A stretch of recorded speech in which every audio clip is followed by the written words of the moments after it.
بسم الله الرحمن الرحيم.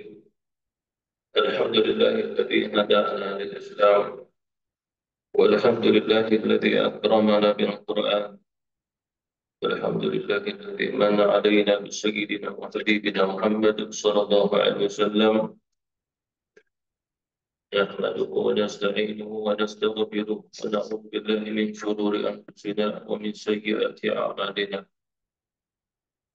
من يهدي الله فلا مضل له ومن يضلل فلا هادي له، وبعد السلام عليكم ورحمة الله وبركاته.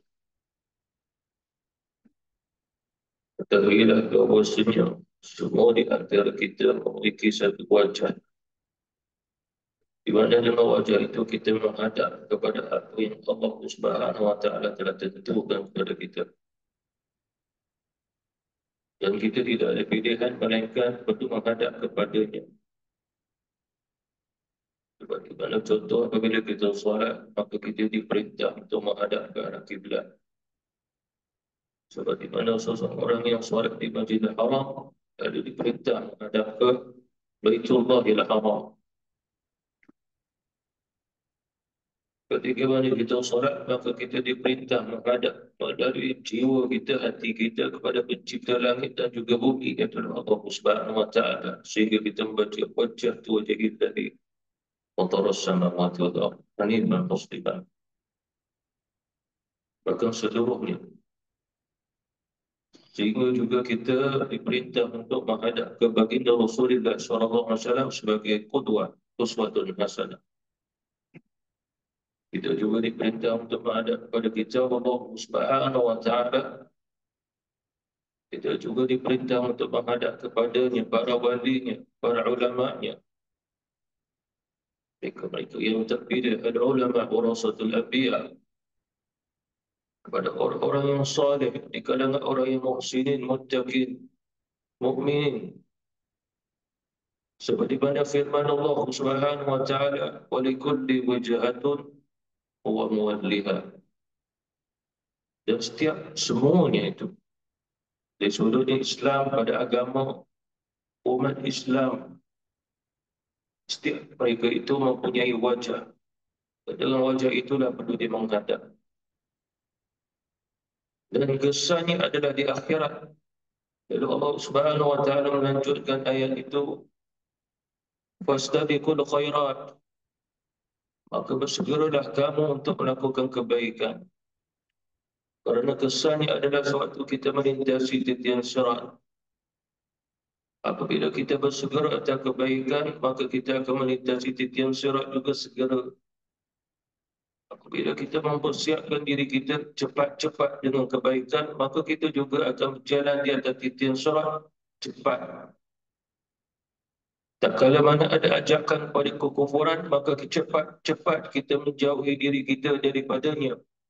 Jadi kesannya adalah di akhirat, bahkan kita akan cepat melintasi titian sirat sampai ke mana? Sampai ke syurga Allah Subhanahu wa Ta'ala. Seperti mana kata Rasulullah SAW, di sana, di titian sirat, ada orang yang melintasinya sekedip mata itu. Ada di antara mereka melintasinya seperti mana sepantas kilat. Ada di antara mereka melintasinya seperti mana kuda yang berlari kencang. Ada di antara mereka seperti mana unta yang berlari. Ada di antara mereka seperti mana orang yang berlari laju. Ada di antara mereka orang yang berlari tapi kurang laju. Ada di antara mereka itu berjalan saja. Ada di antara mereka itu berjalan tapi berhati-hati dengan kaki dan juga tangannya sambil merangkak. Jadi maksudnya apa? Ini adalah kesan daripada fastabiqul khairat. Sekiranya kita menyegerakan diri kita kepada kebaikan, maka kesannya adalah suatu kita berada di atas titian sirat. Aynama takunu ya'ti bikumullahu jami'an. Di mana saja kamu berada, pasti kamu akan dihimpunkan, dikumpulkan ke satu tempat. Tidak semua di antara kita mahu masuk Baitul Maqdis sampai ke Palestin. Tetapi bila Allah kumpulkan seluruh manusia, dan seluruh manusia akan berada di situ satu ketika nanti. Dia sebabkan riwayat dari Abi Dzar bahwasanya manusia akan dihimpunkan, dikumpulkan di Syam, Asqalan, itulah Palestin, maksudnya adalah Baitul Maqdis, kata ulama-ulama kita, melalui jumhur ulama, Baitul Maqdis. Apa maksudnya? Semua manusia kafir ke mukmin akan dihimpun oleh Allah Subhanahu wa taala di Baitul Maqdis, tetapi ketika itu Baitul Maqdis bukan seperti mana hari ini. Cuba tapaknya di situ. Allah Subhanahu wa taala akan menukarnya bumi ini dengan satu bumi yang baru yang datang, dan berhimpun manusia di sana.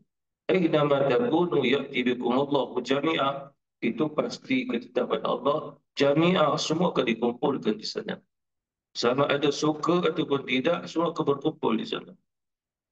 Wallahu a'lam. Innallaha ala kulli syai'in qadir. Sesungguhnya Allah Subhanahu wa taala Maha berkuasa atas segala sesuatu. Mana takdirnya tidak akan dapat diubah.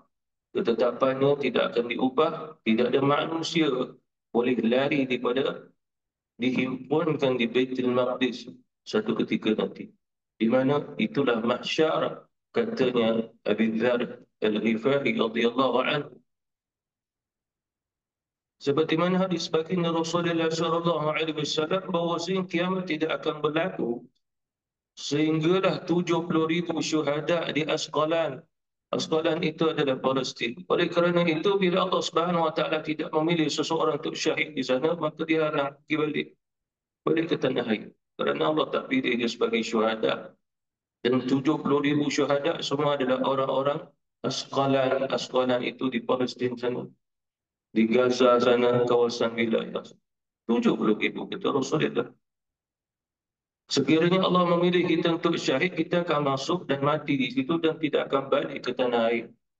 Oleh kerana itu Allah menghalang, kerana dia tidak termasuk orang yang ditetapkan oleh Allah dengan syahid, walaupun dia niat untuk syahid di sana. Ya, Allah Subhanahu wa taala akan memberi pahala disebabkan dengan niatnya, tetapi tidak menjadi orang yang mengubah takdir Allah Subhanahu wa taala.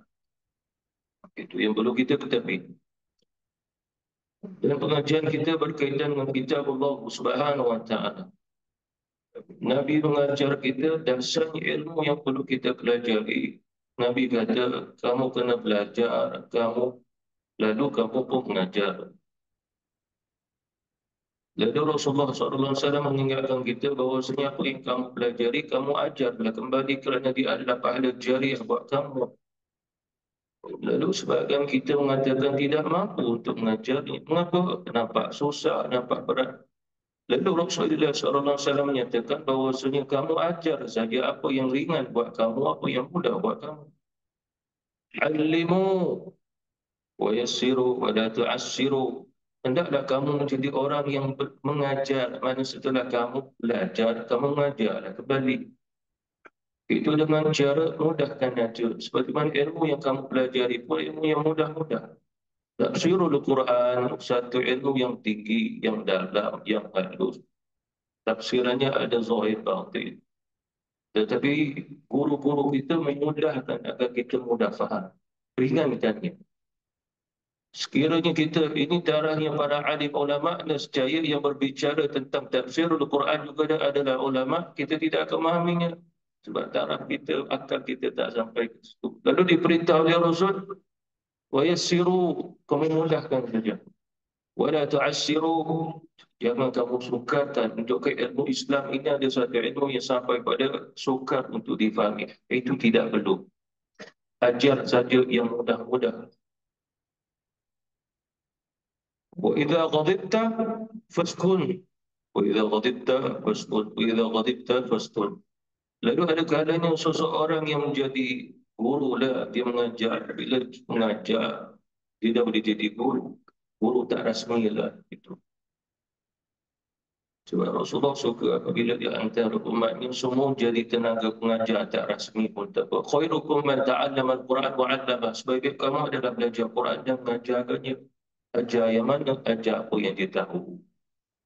Dia dapat suratul Fatihah daripada guru daripada awal sampai akhir dengan tajwidnya, maka ajarlah kepada adik keluarganya dengan cara yang sama.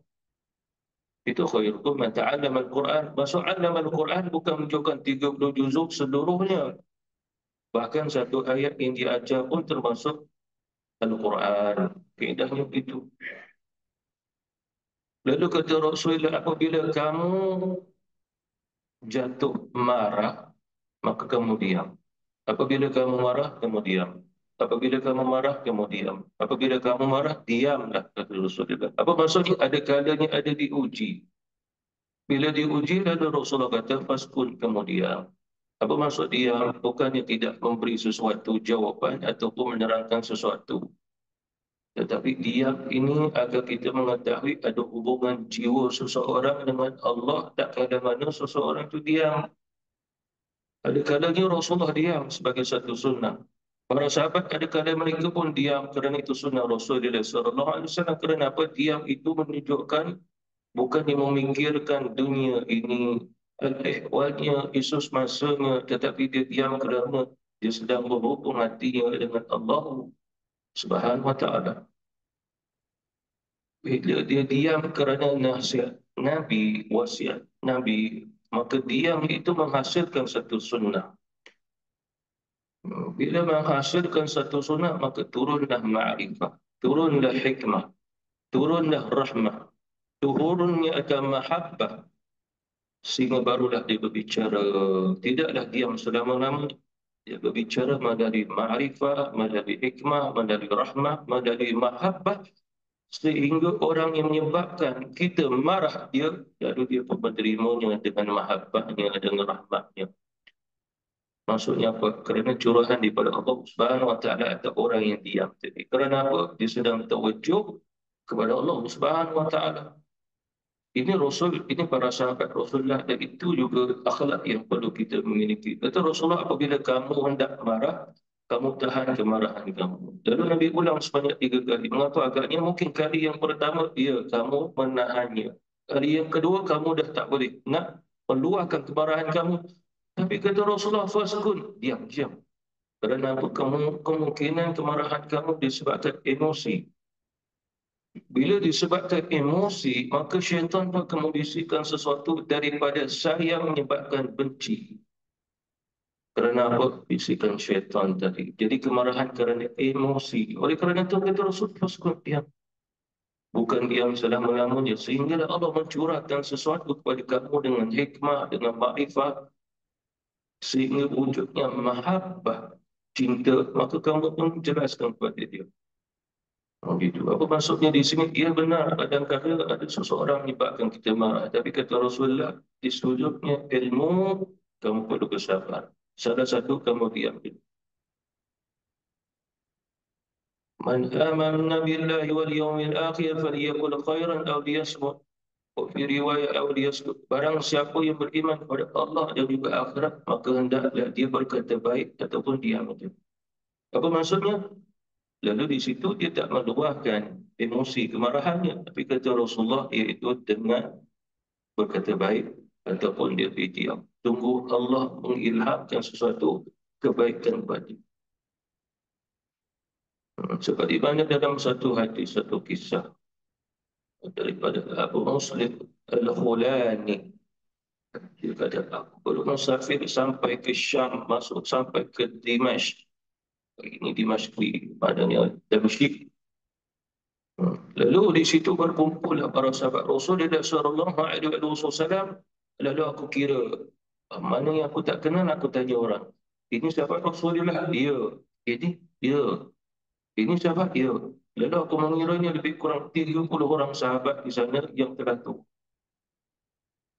Cuma aku melihat ada seorang pemuda yang tampan, nampak sebagai seorang ketokohan. Tapi dia masih lagi syabab. Syabab ni masih muda lagi. Lalu aku bertanya kepada penduduk di sana, adakah ini juga sahabat Rasulullah? Ya. Tapi aku tidak mengetahui siapa namanya. Cuma apabila adanya satu jamaah halaqah, lalu mereka bertanya sesuatu soalan kepadanya, maka dia akan menjawabnya. Dan semua berpihak dengan jawapannya. Lalu ditanyalah penduduk situ, siapakah dia? Dia adalah sahabat Rasulullah, Mu'az bin Jabal. Bila dengar Mu'az bin Jabal, lalu tentu dia pernah mendengar juga Rasulullah pernah bersabda. Walaupun dia tabi'in, mungkin dia meriwayatkan hadis. Abu Muslim Al-Khulani salah seorang meriwayatkan hadis pada Imam Ahmad. Jadi maksudnya apa di sini? Lalu dia mahu mempelajari sesuatu daripada Muaz bin Jabal radhiyallahu anhu. Akhirnya satu ketika dia pun pergi ke masjid kerana Muaz bin Jabal akan berada di situ. Bila dah selesai solat tu semua, Muaz bin Jabal pun akan solat sunat. Lalu dia melihat Muaz bin Jabal solat di belakang tiang. Dia pun pergilah hampir dan solat bersama dengan solat sunat. Lepas tu duduk dah dekat-dekat. Itu. Lalu apa yang dilakukan oleh Muaz? Dia diam ni. Sahabat Rasulullah, sahabat besar tu, dia maki hampir. Itu. Sahabat Rasulullah tak tanya apa dia. Barulah dia buka mulut. Abu Muslim Al-Khulani. Terus dia kata, sesungguhnya aku mencintai. Terus, Muaz bin Jabal pun memandang dia. Kerana apa aku mencintai itu? Kerana Allah. Kalau sekiranya benar demikian, aku mendengar Rasulullah SAW bersabda, barang siapa yang mencintai sesama kerana Allah, maka nanti kelak dia akan diletakkan di atas satu mimbar yang menyebabkan syuhada dan juga para nabi iri hati dengan mereka. Mengapa agaknya? Kerana dia menghubungkan cinta. Kerana Allah Subhanahu Wa Taala tidak menciptakan sesuatu, perintah sesuatu, melainkan dengan cintanya. Jadi maksudnya diamnya Muaz bin Jabal tidak lain kerana adanya sifat mahabbah. Lalu ditanya tentang yang mahabbah, cinta. Lalu dijawab dengan hadir Rasulullah tentangnya cinta dan fadilatnya sehingga menghubungkan kepada Allah Subhanahu Wa Taala. Jadi ini apa? Inilah maksudnya pengajian para sahabat Rasulullah diambil pada Rasulullah SAW. Tidak semestinya diam itu membisu lalu membiarkan setiap apa yang berlaku. Tidak. Malaikat adalah daripada mahabbah dengan hikmah, dengannya tarbiyah lalu barulah disampaikan. Kerana tidak tergesa-gesa dalam bicara itu adalah sahabat Rasulullah SAW. Tidak seperti mana kita hari ini sangat-sangat tergesa-gesa berbicara. Itu. Seseorang menulis tak setuju, orang ini dikondem dia, kritik dia, marah balik dia. Padahal Rasulullah SAW kata, first pun diam aja. Itu. Kenapa agaknya? Kerana apa? Diam kamu tidak menyebabkan orang itu jadi kafir kerana itu. Bahkan menyebabkan kamu bermusuhan dengan dia dan dia bermusuhan dengan kamu dengan kemarahan kamu. Maka melanggar sunnah Rasulullah. Seseorang niat nak buat baik dengan penulisan, tapi bila melanggar sunnah Rasulullah, maka tidak akan menjadi juga. Alimu, hendaklah kamu mengajar, kata Rasulullah SAW, sehingga kita sebagai pelajar, talibul ilmi, bila kita belajar, maka Rasulullah melarang kita agar melarang kita jangan sampai apabila kita belajar, maka kita datangnya putus asa, datangnya sesuatu yang menyebabkan kita meninggalkannya untuk mempelajari dia. Jangan sampai demikian. Itu. Kita melihat tarbiyah Rasulullah SAW, kita tidak perlukan ahli motivasi di antara kita. Kita cukup dengan Rasulullah SAW. Satu kisah yang menarik, kisah Muaz bin Jabal. Dia bercerita, satu hari aku bertemu Rasulullah. Nabi naik keldai. Namanya Ya'fur. Keldai Rasulullah nama Ya'fur. Nabi naik di atasnya. Lalu Rasulullah SAW kata kepada Muaz, ya Muaz, mari naik bersamaku. Tak apa ya Rasul, aku berjalan saja. Ya Muaz, marilah naik bersamaku. Muaz bin Jabal naik. Kat belakang, memboncenglah. Bila naik, bila kadar berjalan berapa langkah, tersungkurnya akan keldai itu, lalu terjatuhlah Rasulullah dan juga Muaz bin Jabal. Siapa yang tersungkur, keldainya, lalu menyebabkan siapa yang jatuh? Rasulullah dan juga Muaz bin Jabal. Lalu apa yang berlaku kata Rasulullah? Nabi pun gelak tawa. Tertawa Rasulullah SAW. Seorang Nabi, seorang Rasul naik keldai dengan sahabatnya Muaz. Lalu keldai itu tersungkur, jatuhlah Rasulullah dan juga Muaz. Lalu Nabi pun tertawa. Lepas tu Muaz bin Jabal pun rasa bersalah, maafkan aku ya Rasul. Mungkin kerana aku berat ke begini menyebabkan keldai tak mampu dengan bebanku ya Rasul. Lalu apa yang dibawa oleh Rasulullah, Nabi pun naik keldai. Lepas tu Rasulullah kata kepada Muaz, ya Muaz naik lagi. Ya Rasul tadi dah jatuh. Naik ya Muaz. Lalu Muaz pun naik. Bila naik jatuh lagi. Itu. Bila jatuh Muaz kata tak apa ya Rasul biar aku berjalan. Rasul naiklah keldai. Lalu Rasulullah mengatakan ya Muaz naiklah kali ketiga. Bila naik kali ketiga baru dah keldai itu seimbang. Jalan sampai dia kata sampai ke satu jarak yang agak jauh. Kali ketiga baru seimbang perjalanan Rasul dengan Muaz. Tapi kita lihat bagaimana Rasulullah mengatakan naik lagi. Kita tunggangi lagi. Dah jatuh, naik lagi. Itu Rasulullah SAW. Kalau kita dah terjatuh, dah tak mau dah. Selesailah. Aku tak layak ini. Untuk belajar ini, untuk amal itu. Jangan sampai demikian. Lalu sampai Rasulullah SAW dengan Muaz. Muaz di belakang, Rasulullah pun tepuklah dia. Satu riwayat dengan tongkat Nabi.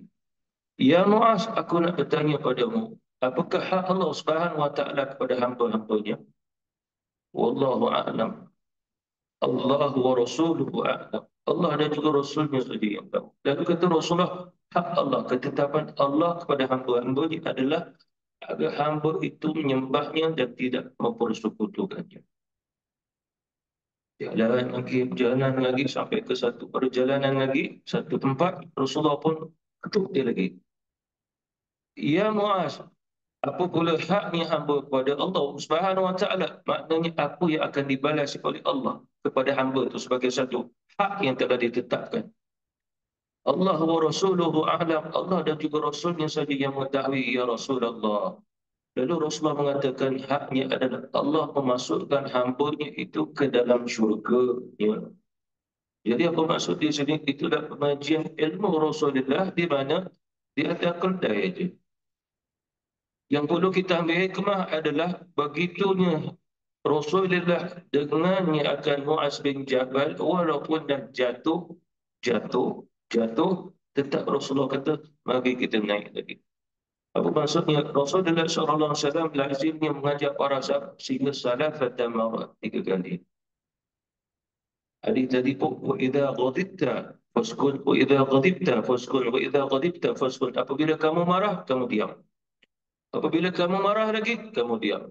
Apabila kamu marah, maka diam. Diam tidak semestinya diam selama-lamanya. Tapi bila Allah mengilhamkan kebaikan, berupa hikmah, sehingga boleh membimbing, boleh menterbiah, maka sampaikan kepadanya. Kerana itu adalah pintunya kepada mahabbah, cinta. Jadi ini apa? Itulah ilmu yang diajar oleh baginda Rasulullah SAW yang jangan kita lupakan. Walaupun ilmu agini macam-macam mas. Falsafah itu, falsafah ini, filosofinya, macam-macam nama lagi. Akan tetapi jangan tinggal dengan apa yang diajar oleh Rasulullah SAW kepada kita sebagai asas dalam pengajian. Tidak ada para pengingat lagi. Kita ambilnya barakah akan firman Allah Subhanahu Wa Taala untuk kita belajar walaupun mungkin daripada apa yang kita sempat ini. Inilah.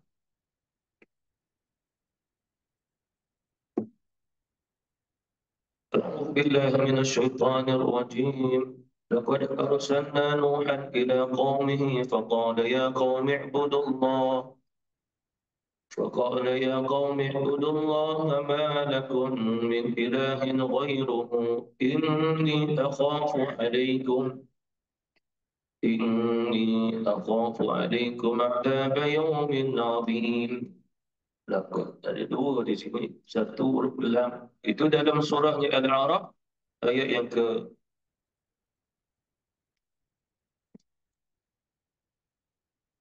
59. Surah Al-A'raf. Muka surat 158 ayat 59. Lakon dalam di situ qasam sumpah Allah Ta'ala. Qad itu adalah ayat. Itu dah yang takkid penegasan. Maknanya seolah-olah Allah berfirman begini. Demi kekuasaanku, demi kemuliaanku, sesungguhnya aku telah mengutus akan Nuh kepada kaumnya. Itu. Jadi Nuh itu siapa? Seorang hamba Allah Subhanahu Wa Taala abadan syakura, seorang hamba yang banyak bersyukur.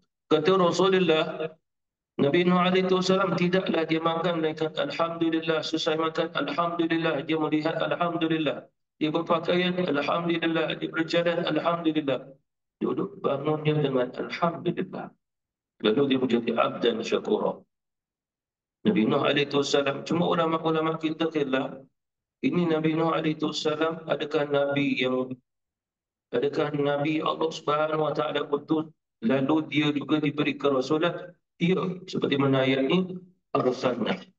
Nak menunjukkan dia adalah rasul yang diutus. Bahkan kata ulama kita rasul yang pertama Allah utus sehingga dia perlu berdakwah kepada kaumnya adalah Nabi Nuh alaihi wasallam. Cuma ulama kita khilaf Nuh ini bila diutus oleh Allah. Sebahagian kita mempelajari Adam, Idris, Nuh begitu. Adam, Idris, Nuh. Akan tetapi sebahagian ulama akidah Ahlussunnah wal Jamaah mengatakan bahawa sini Nuh alaihi wasallam rasul yang pertama. Lalu Adam tidak termasuk rasul. Tapi dia siapa? Dia nabi. Idris, ya, dia nabi, tidak termasuk rasul. Cuma adakah Nuh ini keturunannya bin sampai Idris bin sampai ke Adam? Sebagai ulama kata iya, sebagai ulama kata tidak. Apa maksudnya di sini? Sebagai ulama mengira Adam, Nuh, Idris, kemudian. Kenapa? Disebabkan daripada dalil. Seperti mana hadis Rasulullah SAW, hadis sahih, riwayat mutawatir. Nabi Isra wal Mi'raj sampai ke langit pertama, langit kedua, langit tiga sampai langit tujuh, Nabi menemui para rasul-rasul, nabi-nabi. Itu. Bila menemui Adam alaihissalam, lalu Adam mengatakan, selamat datang wahai Nabi yang soleh, anak yang soleh. Maknanya juga Rasulullah berketurunan Adam. Adam pun panggil Rasulullah anak. Sampai ke siapa? Sampai ke Idris alaihissalam, selamat datang wahai Nabi yang soleh dan saudara yang soleh. Dia tidak menyebut anak yang soleh. Lalu kalau sekiranya Nuh bin bin bin Idris, nescaya Rasulullah juga berketurunan dengan Nabi Idris alaihissalam. Pasti Nabi Idris mengatakan wahai anak yang soleh. Lalu ini menunjukkan bukan satu keturunan. Bila bukan satu keturunan, maka Nuh lepas Adam. Tak bolehlah Adam kemudian Idris. Itu.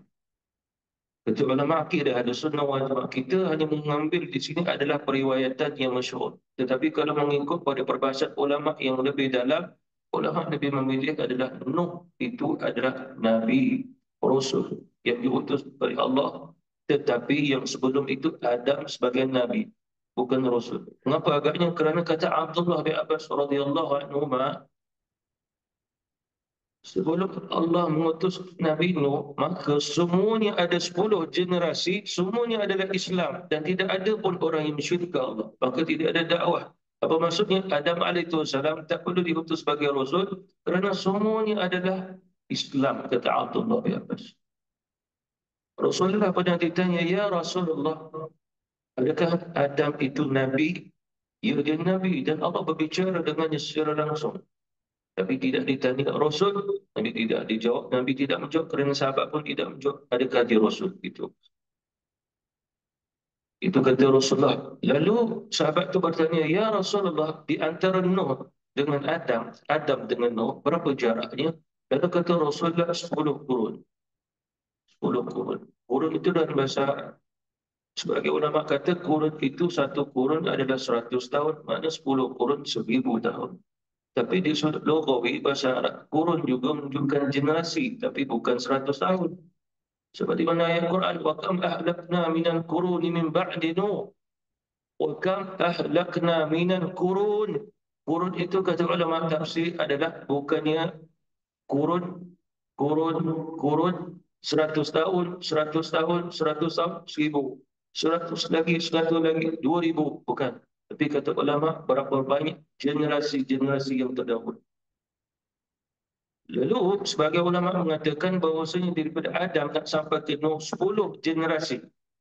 Dan satu generasi itu hanya Allah Subhanahu Wa Taala saja yang tahu berapa lama mereka hidup. Disebabkan Satu-satu generasi itu boleh sampai 1,000 tahun usia mereka. Disebabkan Nabi Adam alaihissalam hampir 1,000 tahun usianya.